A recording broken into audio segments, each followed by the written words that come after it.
दोस्तों नमस्कार, स्वागत है आपका बड़ी खबर बड़े खुलासे में। दोस्तों आज देश के प्रधानमंत्री नरेंद्र मोदी ने बिहार के मधुबनी से यह घोषणा कर दी है कि अब आतंकवादियों को सह देने वालों की जमीन को मिट्टी में मिला दिया जाएगा। मोदी जी ने अपने भाषण में यह कह दिया कि अब आतंकवादियों की बची कुची जमीन को भी मट्टी में मिलाने का समय आ गया है और हमने सेना को खुली छुट्टी दे दी है कि वो अब आतंकवादियों को पूरी तरह से मिट्टी में मिला दे। क्या कहा मोदी जी ने बिहार के उस रैली में, सुनिए। जम्मू कश्मीर के पहलगाम में आतंकियों ने मासूम देशवासियों को जिस बेरहमी से मारा है,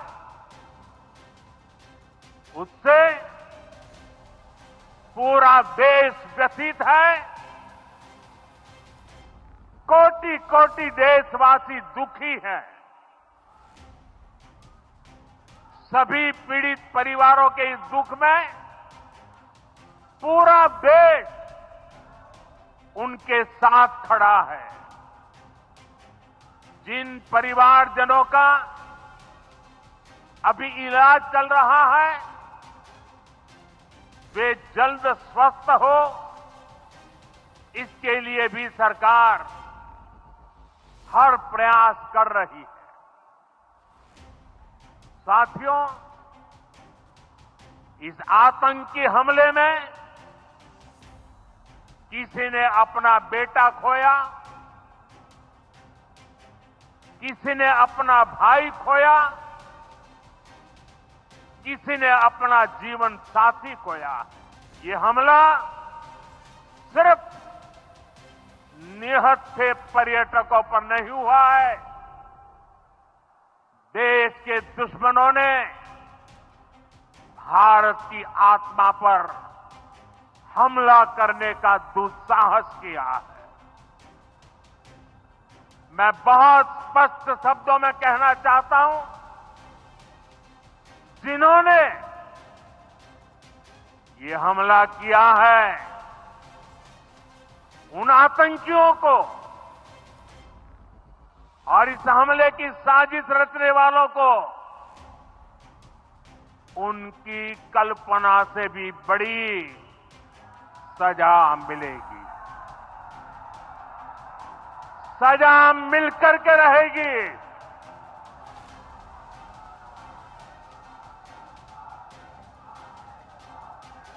अब आतंकियों की बची खुची जमीन को भी मिट्टी में मिलाने का समय आ गया है।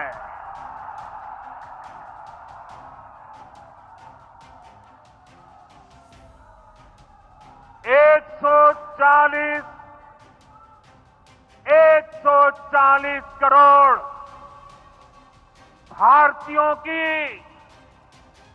इच्छा शक्ति अब आतंकी आकाओं की कमर तोड़ कर रहेगी।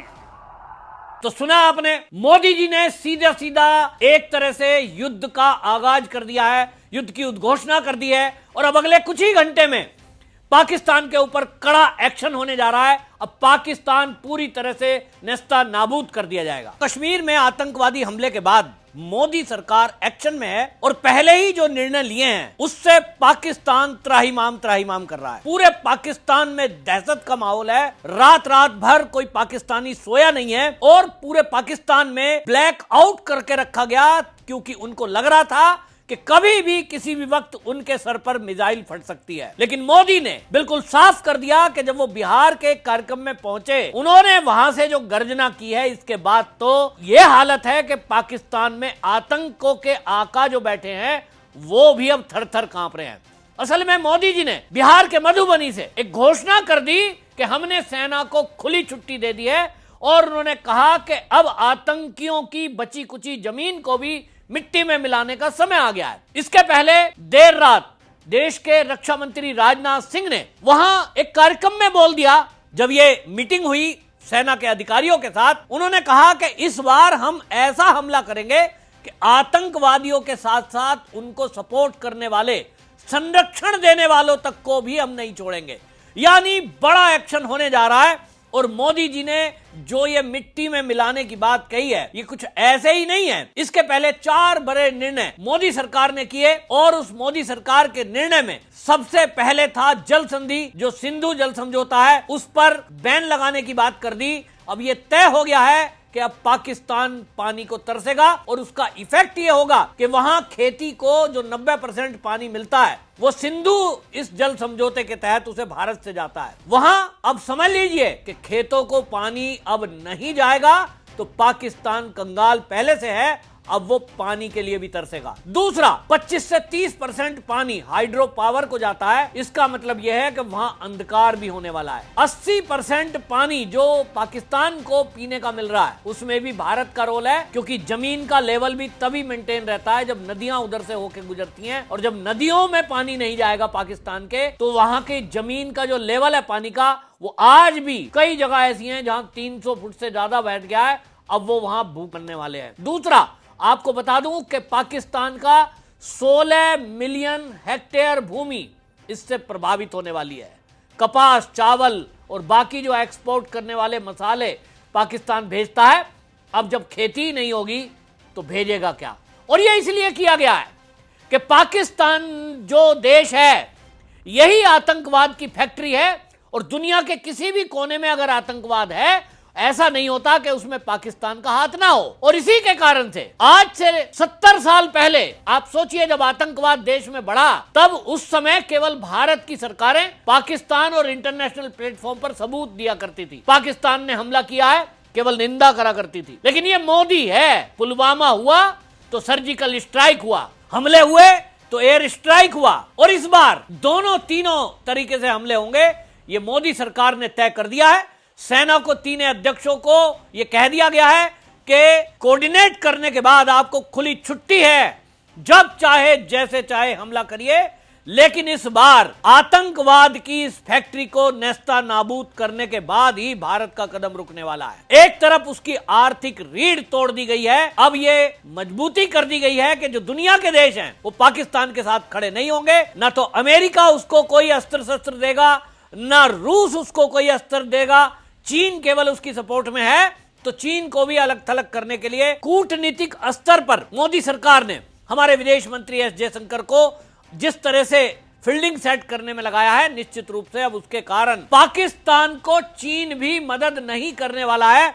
ऐसा अब एक जो चक्रव्यूह है वो मोदी ने रचा है, और इसके चलते अब यह तय हो चुका है कि जिस तरह से बिहार की धरती से मोदी ने यह सीधी एक चुनौती दे दी है और कह दिया है कि मिट्टी में मिला, कहीं ना कहीं योगी आदित्यनाथ इस बात को लेकर पहले ही कहते रहे हैं, और किस तरह से इस कट्टरवादी को ऊपर बुलडोजर चलता हुआ आप लोगों ने देखा है। अब ये बुलडोजर आपको पीओके में दिखाई देगा। सूत्रों के अनुसार, मीडिया चैनलों के अनुसार यह खबर बताई जा रही है कि जैसे ही हमला शुरू होगा, सबसे पहले मिसाइलों से अटैक किया जाएगा, उसके बाद एयर स्ट्राइक होगी, उसके बाद हमारी सेना मूव करेंगी, और मात्र 1 से 2 घंटे के अंदर हमारी सेनाएं पीओके अपने कब्जे में कर चुकी होंगी, सेना लाहौर में होंगी, और पूरा पाकिस्तान इस समय भारतीय मिसाइलों की जद में है। हमारे पास राफेल है जो इतनी ताकत रखता है कि बॉर्डर पार ना भी करे तो पाकिस्तान के अधिकतर सैन्य ठिकानों को वो निशाना बना सकता है। हमारे पास ब्रह्मोस मिसाइल है जो 600 किलोमीटर तक मार कर सकती है। सुपरसोनिक मिसाइल है जो किसी भी उनके जो रक्षा प्रणाली है उसके तहत वो नहीं भी आएगी। और इसी तरह के हमले की तैयारी की गई है। मैं जिस जगह बैठा हूं मैं बताऊंगा नहीं, क्योंकि ये रणनीतिक तौर पे एक बहुत महत्वपूर्ण जगह है, लेकिन मैं भारत के एक ऐसी जगह पर बैठा हूं जहां मुझे फाइटर प्लेन और हेलीकॉप्टरों की गड़गड़ाहट साफ सुनाई दे रही है। पूरे रात एयरफोर्स की तैयारी रही है कि वो किस तरह से बॉर्डर एरिया में जाकर अगर पाकिस्तान किसी भी मोर्चे को खोलता है उसको उसी मोर्चे पे जवाब दिया जाएगा, और ऐसा जवाब दिया जाएगा जो उसकी पुश्तें याद रखेंगी। यानी तैयारी बहुत तगड़ी है। तैयारी इस बात की भी कर ली गई है कि अगर 2.5 नहीं 3.5 मोर्चे को भी खोलने की कोशिश किसी ने की तो भारत की सेना हर मोर्चे पर विजय प्राप्त करेगी। हमारे सैनिकों की छुट्टियां रद्द कर दी गई हैं और सबको अपने काम पर लगा दिया गया है। हालांकि सैनिकों का, पूर्व सैनिक जो हैं वो बोलते हैं, सैनिक तो बोलते नहीं है, पूर्व सैनिकों का कहना है, आईबी के रिटायर अफसर हैं जो मेरे टच में हैं, उनका कहना यह है कि साहब हमारी सेना के लिए ये कुछ घंटों का खेल है, ये थोड़ी देर का काम है, हम आम नागरिकों को निशाना नहीं बनाएंगे।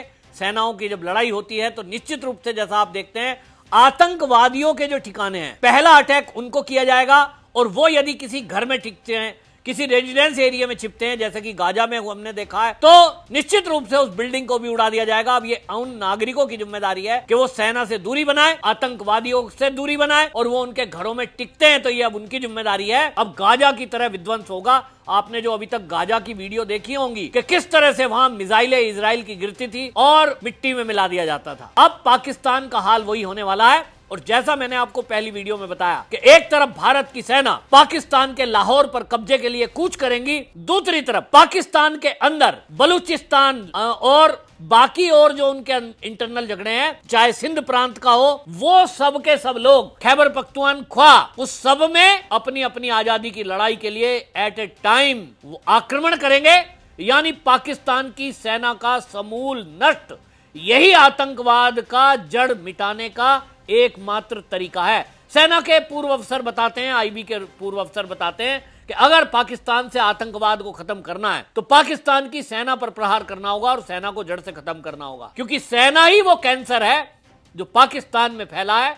वहां किसी को सत्ता में नहीं बैठने देते, भ्रष्टाचार व्याप्त है, आतंकवाद को पालते हैं और दुनिया में आतंकवाद फैलाते हैं। तो पाकिस्तान की सेना को जिस तरह का सबक भारत की सेना ने बांग्लादेश के बंटवारे के समय 1971 में सिखाया था, याद करिए, हजारों सैनिकों को हथियार गिरवाने पर मजबूर करा था। आज की डेट में तो पाकिस्तान के सैनिकों में हिम्मत नहीं है कि वो मुकाबला कर सकें। बिहार के अंदर जिस तरह से मोदी दहाड़े हैं, आप देखें कि उसके बाद से उनका इकोसिस्टम यहां एक्टिव हो गया है। आतंकवादी संगठन लश्कर-ए-तैयबा के डिप्टी चीफ आतंकवादी सोशल मीडिया पर वीडियो डाल रहे हैं कि साहब ये आतंकवादी हमला जो कश्मीर में हुआ है ये हमने नहीं किया, हमारा नाम गलत आ रहा है, हमें बदनाम किया जा रहा है। रो रहे हैं कि हमारे नाम पर पाकिस्तान में हमला करने की बात जो भारत कर रहा है कृपया ना करे। अभी तो 4 बड़े कदम उठाए गए हैं। सिंधु जल समझौता रोक दिया, अटारी बॉर्डर बंद कर दिया, दूसरा यहां राजदूत को कह दिया गया है यहां से खाली कर दो, 48 घंटे का समय है कि आप यहां से पाकिस्तानी एम्बेसी का ताला लगाओ, हमें नहीं चाहिए। वहां से सिक्योरिटी हटा ली गई है, बैरियर हटा लिए गए हैं, और अब हालात यह है कि वीजे रद्द कर दिए गए हैं। यानी जो भी वीजा भारत ने पाकिस्तान वालों को दिया उस सबको रद्द कर दिया गया है। कोई संबंध नहीं रखना, अब पाकिस्तान का खात्मा होगा, पूरी तरह पाकिस्तान को मिट्टी में मिला दिया जाएगा, जैसा मोदी जी ने बिहार में कहा है। आपकी इस पर क्या राय है जरूर कमेंट में लिखिए।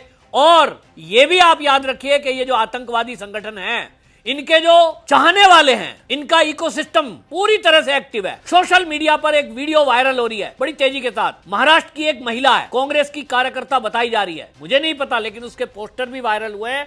वो कांग्रेस की कार्यकर्ता बताई जा रही है, राहुल गांधी के साथ भारत जोड़ो यात्रा में थी। वो बार बार उसका वीडियो वायरल किया जा रहा है। हर जो कट्टरपंथी लोग हैं, आतंकवादियों के सपोर्टर हैं, वो पूरे नाम बदल बदल कर भी अपने नाम से सोशल मीडिया पर उस वीडियो को डाल रहे हैं। बताने की कोशिश हो रही है कि ये जो कश्मीर में आतंकवादी का हमला हुआ है जिसमें हिंदुओं को मारा गया है, ये तो साहब भारत का अंदरूनी मामला है, और कुछ लोग तो उसमें बीजेपी का, मोदी का हाथ बताने में लग गए। बेशर्मी की हद देखिए, ये सीधा सीधा राष्ट्रद्रोह है। लेकिन हमारी सरकारें साथ सोई हुई है, राज्यों की पुलिस सोई हुई है, वरना इस तरह की बात करने वाले लोगों को तत्काल गिरफ्तार किया जाना चाहिए। राष्ट्रद्रोह की धाराओं में उनके ऊपर केस चलना चाहिए कि वो कैसे भारत के दुश्मनों के साथ खड़े हैं। आप भी ऐसे में जागरूक रहिए।